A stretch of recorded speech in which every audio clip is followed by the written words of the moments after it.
బెంగళూరు, హైదరాబాదు, ఢిల్లీ వెలసాయి అంట. వెలిసాయా? వెలిసాయి. మరి ఢిల్లీలో ఎర్రకోట వెలిసింది, మరి హైదరాబాద్ లో చార్మినార్ వెలిసింది, మరి అవసరమైతే ఈ ఢిల్లీ, బెంగళూరు ఈ ఏరియాలో అంతటా సముద్రం కూడా వెలిసిద్ది. 100% వెలిసిద్ది. మా గురుగారు వెలిసిద్ది అంటే వెలిసిద్ది అంతే. ఎప్పుడో సంవత్సరం అదేంటి స్వతంత్రం రాకముందే మహానగరాలుగా వెలసినాయి అంట. వాటిని ఎవరు నిర్మించలేదట. అక్కడ బిల్డింగులు వెలిసాయి, అక్కడ ఉన్నటువంటి కంపెనీలు వెలిసాయి, అన్నీ వెలిసినాయి అనండి. ఎవరో తయారు చేసింది ఏమి లేదు. ఎలా అంటే మా గురువు గారు ఏం చెప్పారో అదే వాస్తవం.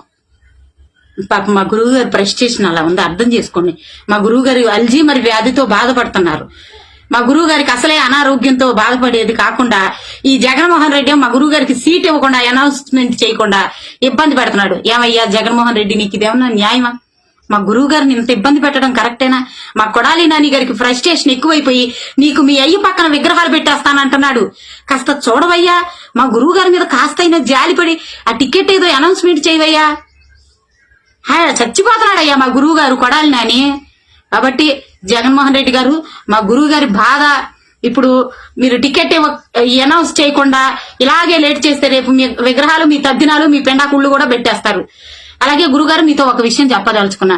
ఎక్కడ కూడా నగరాలు వెలవు. ఎక్కడి నుంచో ఆకాశం నుంచో ఎక్కడి నుంచో మీ తాతో, మీ అయ్యో, మీ ఎవరో తయారు చేసి నేల మీదకి విసర్రు. అవి నిర్మిస్తారు. జనాలు ఉన్న చోట ఇళ్లు నిర్మిస్తారు.